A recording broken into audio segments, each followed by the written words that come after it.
ತಗೊಮ್ಮ. ನನಗೆ ಸ್ವಲ್ಪ ಸಹಾಯ ಮಾಡು ಬಾ.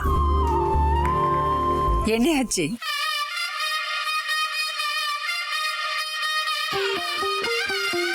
ಲೇ ದಾಮು ನಿಧಾನ ಕಣೆ. ರೀ ನಿಧಾನವಾಗಿ ಎಣ್ಣೆ ಹೆಂಗ್ರಿ ಹಚ್ಚೋದು? ಸುಮ್ನೆ ಕುತ್ಕೊಳ್ರಿ. ಲೇ ಕೂದಲು ಉದ್ರೋಗುತ್ತೆ. ಏನು ಉದ್ರಲ್ಲ, ಹರಳೆ ಎಣ್ಣೆಗೆ ಇನ್ನೂ ಕೂದಲು ಚೆನ್ನಾಗಾಗುತ್ತೆ. ಪಾರ್ವತಿ, ನನ್ನ ಕೈಗೆ ಎಣ್ಣೆ ಹಾಕಮ್ಮ.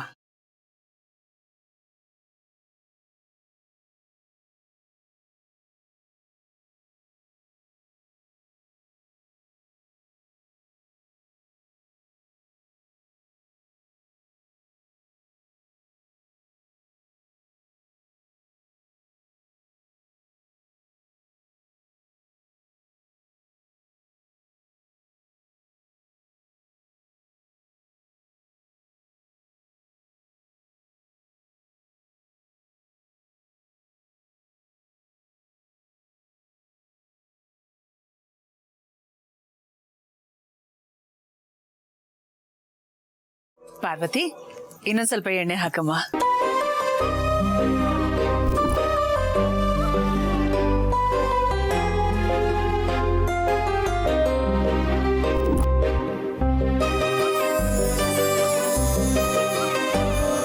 ಪಾರ್ವತಿ ಪಾರ್ವತಿ ನೀನಾದ್ರೂ ಹೇಳು ಪಾರ್ವತಿ. ಆ ಹುಡುಗಿ ಇದ್ದಾಳೆ ತಾನೆ?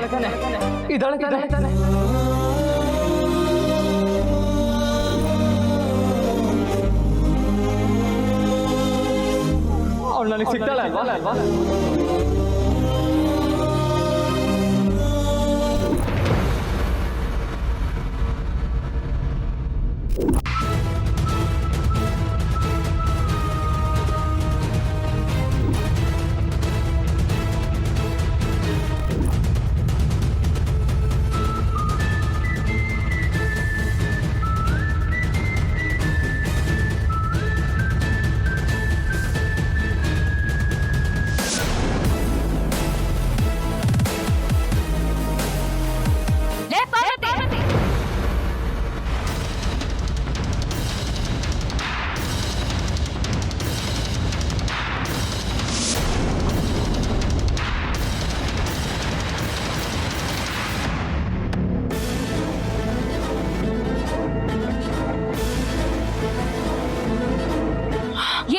ಇದೆಯಾ?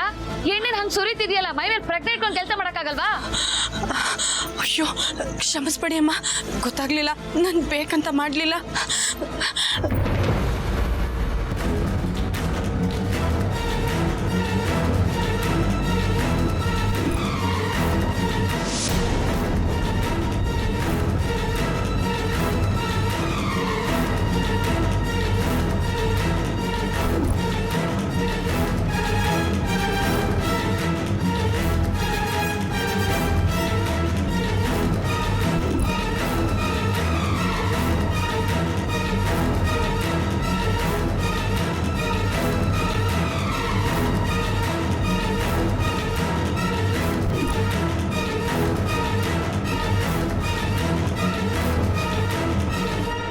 ಲೇ ಪಾರ್ವತಿ, ನಿನಗೇನ್ ಮೈ ಮೇಲೆ ಪ್ರಜ್ಞೆ ಇಲ್ವೇನೆ? ಗಂಡನ್ಗೆ ಹೆಂಡತಿ ಮೈ ತುಂಬಾ ಎಣ್ಣೆ ಹಚ್ಚೋ ತರ ನೀನ್ ಎಣ್ಣೆ ಹಚ್ಚತಾ ಇದೆಯಲ್ಲೇ?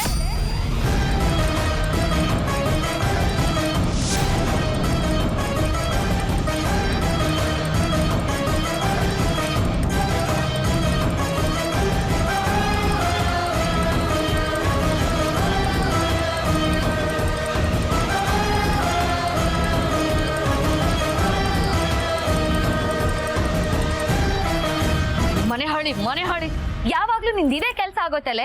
ಮಾಡೋ ತಪ್ಪನ್ನ ಮಾಡ್ಬಿಡೋದು, ಆಮೇಲೆ ತಪ್ಪಾಯ್ತು ಕ್ಷಮಿಸಿ ಅಮ್ಮ ಅಂತ ನಾಟಕ ಮಾಡೋದು.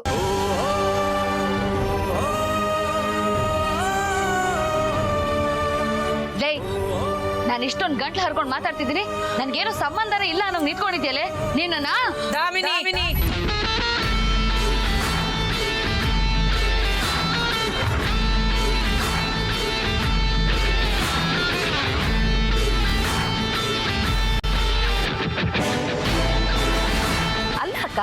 ಈಗ ಅವಳು ಮಾಡಿದ್ದನ್ನ ನೀವೇ ನಿಮ್ ಕಣ್ಣಾರ ನೋಡಿದ್ರಿ ತಾನೆ? ಹೌದು, ಪಾರ್ವತಿ ಮಾಡಿದ್ದು ತಪ್ಪೆ. ಹಾಗಂತ ಅವಳಿಗೆ ಹೊಡೆದು ಬಿಡ್ತೀಯಾ?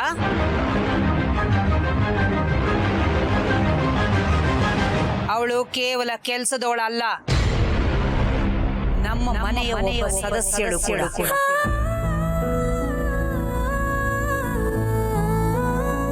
ಅಲ್ಲಕ್ಕ, ಪಾರ್ವತಿ ಮನಸ್ಸು ನಿಷ್ಕಲ್ಮಶವಾದದ್ದು.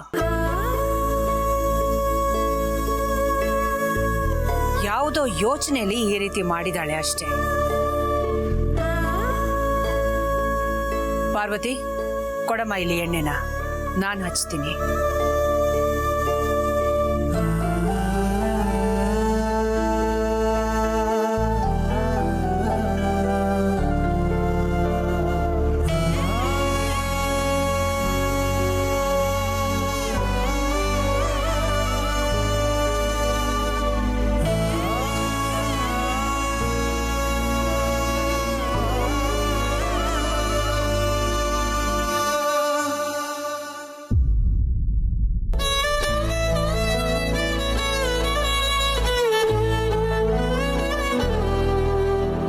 ಪಾರ್ವತಿ ಅವರೇ,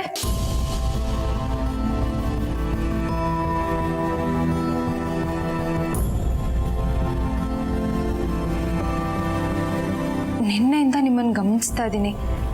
ಯಾಕೋ ಒಂಥರ ಇದ್ದೀರಲ್ಲ, ಮನಸ್ಸಲ್ಲಿ ಏನೇ ಯೋಚನೆ ಇದ್ರೂ ಯಾರ ಹತ್ರನೂ ಹೇಳ್ಕೊಳೋದಕ್ಕಾಗದೆ ಒದ್ದಾಡ್ತಿದ್ದೀರಾ ಅನ್ಸುತ್ತೆ. ಏನಾಯ್ತು? ಹಾಗೇನಿಲ್ಲ ಜನನಿಯವರೇ. ನಿಮ್ಮ ಮನಸ್ಸು ಎಂಥದ್ದು ಅಂತ ನನಗೆ ಗೊತ್ತಿಲ್ವಾ ಪಾರ್ವತಿ ಅವರೇ? ನನ್ನ ಹತ್ರನೂ ಹೇಳ್ಕೊಳಲ್ವಾ? ಪಾಪ ಜನನಿಯವ್ರಿಗೆ ಏನಂತ ಹೇಳಲಿ? ಯಜಮಾನ್ರನ್ನ ಬಿಟ್ಕೊಟ್ಟೆ ಅಂತನ, ಅಥವಾ ಅವ್ರ ಮನಸ್ಸಿಂದ ದೂರ ಆಗೋ ಪ್ರಯತ್ನ ಮಾಡ್ತಿದ್ದೀನಿ ಅಂತ ಹೇಳ? ಯಾಕೆ ಪಾರ್ವತಿ ಅವರೇ ಸುಮ್ಮನಾಗ್ಬಿಟ್ರಿ? ಏನಿಲ್ಲ ಅಂತ ಹೇಳದ್ನಲ್ಲ ಜನನಿಯವರೇ. ಚಿಕ್ಕತ್ತೆ ಬೈದಿದ್ದಕ್ಕೆ ಬೇಜಾರಾಯ್ತಾ? ಅವ್ರು ಹೇಗೆ ಅಂತ ನಿಮಗೆ ಗೊತ್ತಲ್ವಾ? ಅವ್ರು ಬೈದಿದ್ರಲ್ಲಿ ತಪ್ಪೇನಿದೆ? ನಾನು ಮೈ ಮರೆತು ತಪ್ಪು ಮಾಡಿದ್ದಕ್ಕೆ ತಾನೆ ಅವ್ರು ನನ್ನ ಬೈದಿದ್ದು. ಅದನ್ನೇ ನಾನು ನಿಮಗೆ ಕೇಳ್ತಾ ಇರೋದು. ನಿಮ್ಮ ಮನಸ್ಸಲ್ಲಿ ಏನಿದೆ? ಯಾಕೆ ಹೇಗಿದ್ದೀರಾ? ಏನೂ ಇಲ್ಲ ಅಂತ ಹೇಳಿದ್ನಲ್ಲ ಜನನಿಯವರೇ. ಸರಿ, ತಗೊಳ್ಳಿ ಇದನ್ನ. ಏನಿದು? ಈ ದೀಪಾವಳಿಗೆ ನಾನು ನಿಮಗೋಸ್ಕರ ತರಿಸಿರೋ ಸೀರೆ. ಒಂದೇ ಕಲರ್ ತರಿಸಿದ್ದೀನಿ. ಈ ಲಕ್ಷ್ಮೀ ಪೂಜೆಗೆ ಇಬ್ರು ಒಂದೇ ಥರ ಸೀರೆ ಉಟ್ಕೊಳ್ಳೋಣ. ದಯವಿಟ್ಟು ಬೇಜಾರು ಮಾಡ್ಕೋಬೇಡಿ, ನನಗೆ ಈ ಸೀರೆ ಬೇಡ. ಯಾಕೆ? ಅದು ಹಬ್ಬಕ್ಕೆ ನಮ್ಮ ಅಪ್ಪ ಕೊಡಿಸಿರೋ ಬಟ್ಟೆ ಹಾಕ್ಕೊಂಡಿದ್ದೀನಿ, ಇದೇ ಸಾಕು. ಅದು ಹೇಗಾಗುತ್ತೆ ಪಾರ್ವತಿಯವರೇ? ನಮ್ಮಿಬ್ರು ಸಂಬಂಧ ಎಷ್ಟು ಚೆನ್ನಾಗಿದೆ ಅಂತ ಎಲ್ರಿಗೂ ಗೊತ್ತಾಗಬೇಕು. ಹಾಗೆ ನಮ್ಮಿಬ್ರ ಮಧ್ಯೆ ಯಾವುದೇ ಭೇದ ಭಾವ ಇರಬಾರ್ದು ಅಂತ ಒಂದೇ ಥರ ಸೀರೆಗಳನ್ನ ತರಿಸಿದ್ದೀನಿ. ಎಷ್ಟು ಇಷ್ಟಪಟ್ಟು ತರಿಸಿದ್ದೀನಿ ಗೊತ್ತಾ ಪಾರ್ವತಿಯವರೇ? ನಾವಿಬ್ರು ಒಂದೇ ತಾಯಿ ಹೊಟ್ಟೆಲಿ ಹುಟ್ಟಲಿಲ್ಲ ಅಂದ್ರು ಈಗಲೂ ಅಕ್ಕ ತಂಗಿರ ಥರ ಅನ್ಯೋನ್ಯವಾಗಿದ್ದೀವಿ. ಮುಂದಿನ ಜನ್ಮ ಅಂತ ಇದ್ರೆ ನಾವಿಬ್ರು ಅಕ್ಕ ತಂಗಿರಾಗೆ ಹುಟ್ಟೋಣ. ಈಗಲೂ ನಿಮ್ಮನ್ನ ಬಾಯಿ ತುಂಬ ಅಕ್ಕ ಅಂತ ಕರಿಬೇಕು ಅನ್ಸುತ್ತೆ ಗೊತ್ತಾ? ಬರೀ ಬಾಯಿ ಮಾತಲ್ಲಿ ಕರೆಯೋದ್ರಿಂದ ನಾವಿಬ್ರು ನಿಜವಾಗ್ಲೂ ಅಕ್ಕ ತಂಗಿರಾಗಕ್ಕಾಗತ್ತಾ? ನೀವು ಈ ಮನೆ ಸೊಸೆ ಅನ್ನೋದನ್ನ ಮರಿಬೇಡಿ. ನಿಮ್ಮ ಯೋಗ್ಯತೆಗೆ ನಾನು ನಿಲ್ಲೋದಕ್ಕಾಗತ್ತಾ? ನಾನು ಯಾವತ್ತಿದ್ರೂ ಈ ಮನೆ ಕೆಲಸದವಳು. ನನ್ನ ಯೋಚನೆಗಳು, ಆಸೆಗಳು ಈ ಮನೆ ಗೋಡೆ ದಾಟಿ ಹೋಗಬಾರ್ದು. ಪಾರ್ವತಿಯವರ ಏನಾಗಿದೆ ನಿಮಗೆ? ಯಾಕೆ ಇವತ್ತು ವಿಚಿತ್ರವಾಗಿ ಮಾತಾಡ್ತಿದ್ದೀರಾ? ನೋಡಿ ಪಾರ್ವತಿಯವರೇ, ನಿಮ್ಮನ್ನ ಯಾರು ಹೇಗೆ ಕಾಣ್ತಾರೋ ಅದು ನನಗೆ ಬೇಕಾಗಿಲ್ಲ. ಆದರೆ ನನ್ನ ಪಾಲಿಗೆ ನೀವು ಯಾವಾಗಲೂ ಅಕ್ಕನಾಗೆ ಇರ್ತೀರ. ನನ್ನ ಪ್ರೀತು ಮಧ್ಯೆ ದೇವ್ರ ಹಾಗೆ ಬಂದು ನಮ್ಮಿಬ್ಬರನ್ನ ಒಂದು ಮಾಡಿದ್ದೀರ. ಅದು ಸಾಲದು ಅಂತ ನಾನು ಈ ಮನೆಗೆ ಬಂದು ಸೇರೋದಕ್ಕೆ ನಮ್ಮ ಅಪ್ಪನ್ನೂ ಎದುರಾಕೊಂಡಿದ್ದೀರ. ಸಾಲದಕ್ಕೆ ನಮ್ಮಪ್ಪನ್ನ ಒಂದು ಮಾಡೋ ಪುಣ್ಯದ ಕೆಲಸನೂ ಮಾಡಿದ್ದೀರ. ನನಗೋಸ್ಕರ ಇಷ್ಟೆಲ್ಲ ಮಾಡಿರೋ ನಿಮ್ಮನ್ನ ನಿಜ ಹೇಳಬೇಕು ಅಂದರೆ ತಾಯಿ ಸ್ಥಾನದಲ್ಲಿ ಕಾಣಬೇಕು. ಕೆಲವು ಸಂಬಂಧಗಳೇ ಹಾಗೆ, ಗೊತ್ತೋ ಗೊತ್ತಿಲ್ದೇನೋ ನಮ್ಮ ಮನಸ್ಸಿಗೆ ಹೃದಯಕ್ಕೆ ತುಂಬ ಹತ್ರ ಆಗ್ಬಿಡುತ್ತೆ. ಅದನ್ನ ಯಾರು ಯಾವತ್ತೂ ದೂರ ಮಾಡೋದಕ್ಕಾಗಲ್ಲ.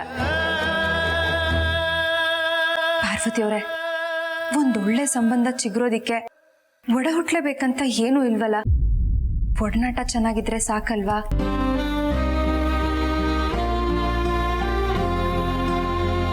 ನೀವು ಹೇಳೋದೇನೋ ಸತ್ಯ, ಆದರೆ ಯಾವುದೇ ಸಂಬಂಧ ಉಳಿಸ್ಕೊಳ್ಳೋದಕ್ಕೂ ಯೋಗ ಯೋಗ್ಯತೆ ಇರಬೇಕು. ನನ್ನ ಮಾತಿನಿಂದ ಬೇಜಾರಾಗಿದ್ರೆ ದಯವಿಟ್ಟು ಕ್ಷಮಿಸ್ಬಿಡಿ.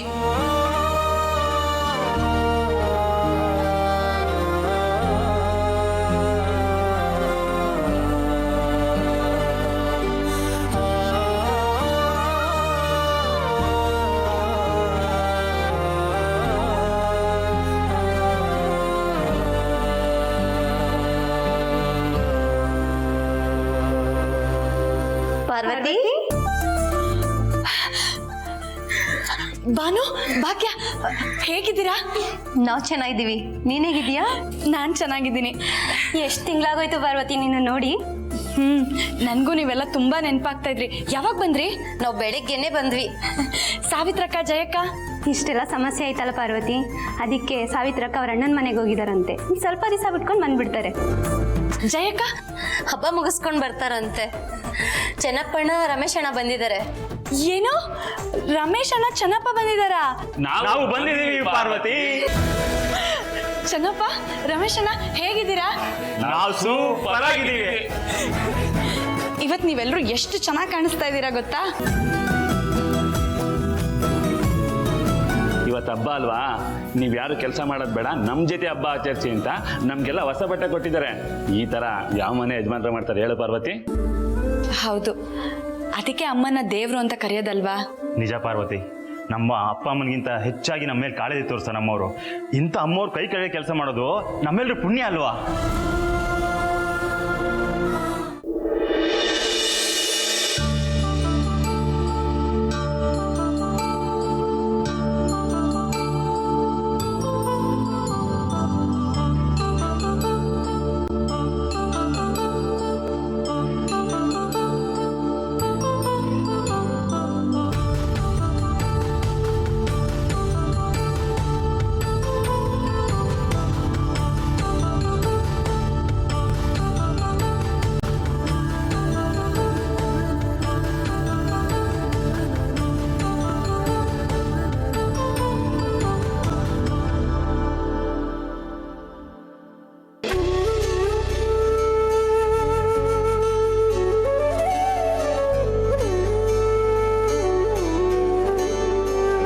ಯಾಕೆ ಜನನಿ ಅವರೇ ಮಾತಾಡಿಸ್ತಾ ಇಲ್ಲ? ಕೋಪನಾ? ನಿಮ್ಮೇಲೆ ಯಾಕೆ ಕೋಪ ಮಾಡ್ಕೊಳ್ಳಿ? ಅದೇ ಆಗ್ಲೇ ನಿಮ್ಮ ಜೊತೆ ಆ ರೀತಿ ಮಾತಾಡಿದ್ನಲ್ಲ. ಮನುಷ್ಯನ ಮನಸ್ಸು ಯಾವಾಗಲೂ ಒಂದೇ ಥರ ಇರಲ್ವಲ್ಲ ಪಾರ್ವತಿಯವರೇ. ಈಗ ಆ ವಿಷಯ ಬೇಡ ಬಿಡಿ. ಇವತ್ತು ಹಬ್ಬ, ನಾವೆಲ್ಲರೂ ಸಂತೋಷದಿಂದ ಹಬ್ಬ ಮಾಡೋಣ, ಸರಿನಾ?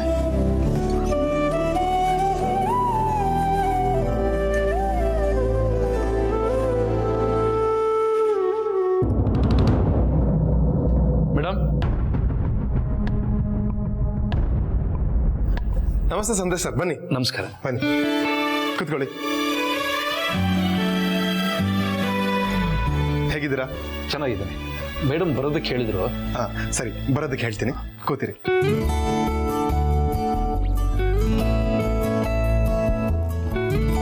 ಜನನಿ ಅವರೇ, ಅವ್ರಿಗೆ ಜ್ಯೂಸ್ ಕೊಟ್ಟು ಬರ್ತೀನಿ. ಸರಿ.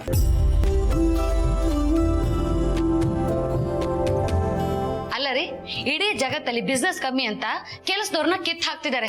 ಆದ್ರೆ ನಮ್ಮ ಕಂಪ್ನಿಲಿ ಕೆಲಸನೇ ಇಲ್ಲ, ಆದ್ರೂ ಕೆಲಸದವ್ರನ್ನ ಇಟ್ಕೊಂಡು ಅವ್ರಿಗೆ ಸಂಬಳನೂ ಕೊಟ್ಟು ಈಗ ಅವ್ರಿಗೆ ಬೋನಸ್ನೂ ಕೊಡ್ತಾ ಇದ್ದೀರಾ. ಇದು ನ್ಯಾಯ ಅನ್ಸತ್ತೇನ್ರಿ ನಿಮ್ಗೆ?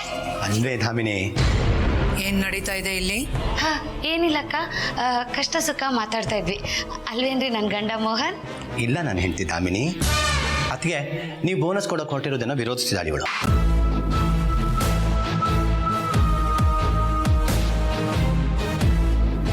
ಯಾಕೆ ದಾಮಿನಿ, ಆ ವಿಷಯಕ್ಕೂ ನಿನಗೂ ಏನು ಸಂಬಂಧ? ಏನಕ್ಕ ಹೀಗೆ ಕೇಳ್ತಿದ್ದೀರಾ? ನಾನು ಈ ಮನೆಯವಳೆ ತಾನೆ. ಈ ಮನೆ ಆಗು ಹೋಗುಗಳಲ್ಲಿ ನಾನು ತಲೆ ಹಾಕೋಕೆ ಅಧಿಕಾರ ಇದೆ ತಾನೆ. ಅಲ್ಲ ಅಕ್ಕ, ಹೀಗೆ ಇರೋ ಬರೋದನ್ನೆಲ್ಲ ಕೊಡ್ತಾ ಹೋದರೆ ಮುಂದೊಂದು ದಿನ ನಮಗೇನಾದರೂ ತೊಂದರೆ ಆದಾಗ ಯಾರು ಕೊಡ್ತಾರಕ್ಕ? ದಾಮಿನಿ, ಈ ಪ್ರಪಂಚಕ್ಕೆ ನಾವು ಬರೋವಾಗ ಎಲ್ಲರೂ ಖಾಲಿ ಕೈಯಿಂದನೇ ಬಂದಿರ್ತೀವಿ, ಹೋಗುವಾಗ ಖಾಲಿ ಕೈಯಲ್ಲೇ ಹೋಗ್ತೀವಿ. ಮಧ್ಯದಲ್ಲಿ ಇರೋ 4 ದಿನದ ಬದುಕಿನಲ್ಲಿ ನಮ್ಮ ಹತ್ರ ಇರೋದ್ರಲ್ಲಿ 4 ಜನಕ್ಕೆ ಸಹಾಯ ಮಾಡಬೇಕು. ವರ್ಷ ಪೂರ್ತಿ ನಮ್ಮ ಏಳಿಗೆಗೋಸ್ಕರ ದುಡಿಯೋ ಕಾರ್ಮಿಕರಿಗೆ ನಾವು ಬೋನಸ್ ಕೊಟ್ಟಾಗ ಅವರ ಜೀವನಕ್ಕೆ ಅದು ಸಹಾಯ ಆಗುತ್ತೆ. ಅದರಿಂದ ನಮ್ಮ ಭಂಡಾರ ಏನು ಖಾಲಿಯಾಗಿ ಹೋಗೋದಿಲ್ಲ. ಕಾರ್ಮಿಕರಲ್ಲಿ ನಮ್ಮ ಬಗ್ಗೆ ಇರೋ ಪ್ರೀತಿ ವಿಶ್ವಾಸ ಇನ್ನಷ್ಟು ಹೆಚ್ಚಾಗುತ್ತೆ.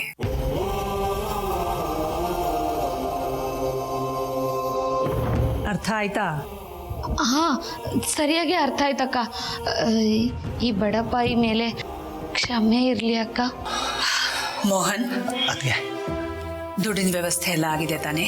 ನಿನ್ನೆನೇ ಆಗಿದೆ. ಅದಕ್ಕೆ ನಿನ್ನೆನೇ ಬ್ಯಾಂಕ್ ಹೋಗಿ ನೀವು ಹೇಳಿದಷ್ಟು ಹಣನೂ ಡ್ರಾ ಮಾಡ್ಕೊಂಡ್ಬಂದು ನನ್ನ ರೂಮಲ್ಲಿ ಸೇಫ್ ಆಗಿಟ್ಟಿದ್ದೀನಿ. ಬೇಗ ತಗೊಂಬನ್ನಿ. 1 ನಿಮಿಷ ಅದಕ್ಕೆ.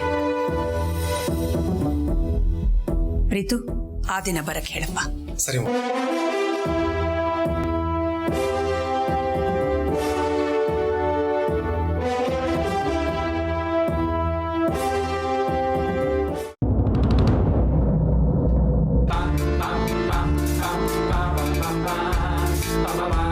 ರೀ, ನನ್ನ ಗಂಡ ಮೋಹನ್ ಏನ್ ಮಾಡ್ತಿದ್ದೀರಾ? ನೆಲ ಒರೆಸ್ತಾ ಇದ್ದೀನಿ, ಬಾ ಹೆಲ್ಪ್ ಮಾಡು. ನನಗೆ ಗೊತ್ತು ನೀವು ತಮಾಷೆ ಮಾಡ್ತಿದ್ದೀರಂತ. ದುಡ್ಡು ತಗೊಳಕ್ ತಾನೇ ಬಂದಿರೋದು. ಗೊತ್ತಿದ್ದು ಯಾಕೆ ಹೇಳ್ತೀಯಾ? ಯಾಕೆ ಕೋಪ ಮಾಡ್ಕೋತೀರಾ? ರೀ, ದುಡ್ಡು ಎಲ್ಲಿಟ್ಟಿದ್ದೀರಾ? ನನಗಂತೂ ಕಾಣಿಸ್ತಾನೇ ಇಲ್ಲಪ್ಪ. ದುಡ್ಡ ಇಲ್ಲಿ ನೋಡು, ಮಂಚದ ಕೆಳಗಡೆನೆ ಇಟ್ಟಿದ್ದೀನಿ. ಇದ್ಯಾವಾಗ್ರಿ ಮಂಚದ ಕೆಳಗಡೆ ಇಟ್ರಿ? ನಿನ್ನೆ ರಾತ್ರಿ ನೀನ್ ಮಲಗಿದ ಮೇಲೆ. ಯಾಕೆ? ನಾನು ತಗೊಂಡ್ಬಿಡ್ತೀನಿ ಅಂತನಾ? ನಾನು ಅಂತ ತಪ್ಪನ್ನೆಲ್ಲ ಮಾಡಲ್ಲ. ಏನ್ ನಾನ್ ಕಾಣ್ದಿರ ದುಡ್ಡ?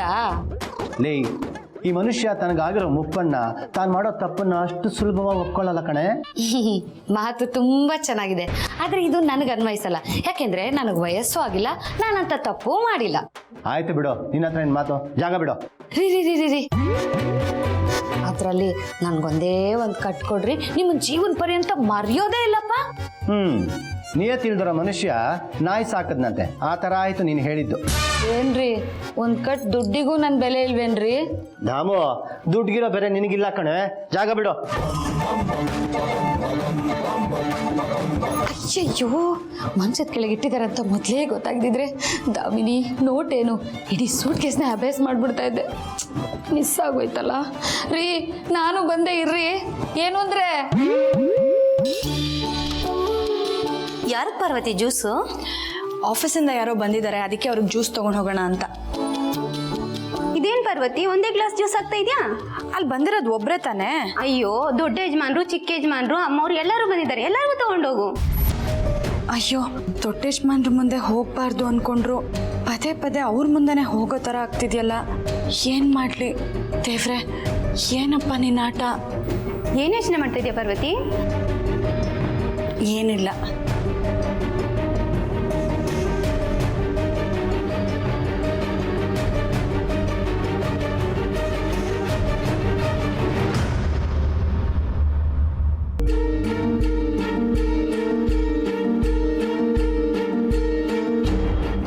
ಪಾರ್ವತಿ, ನೀನಾದ್ರೂ ಹೇಳು ಪಾರ್ವತಿ. ಆ ಹುಡುಗಿ ಇದ್ದಾಳೆ ತಾನೆ?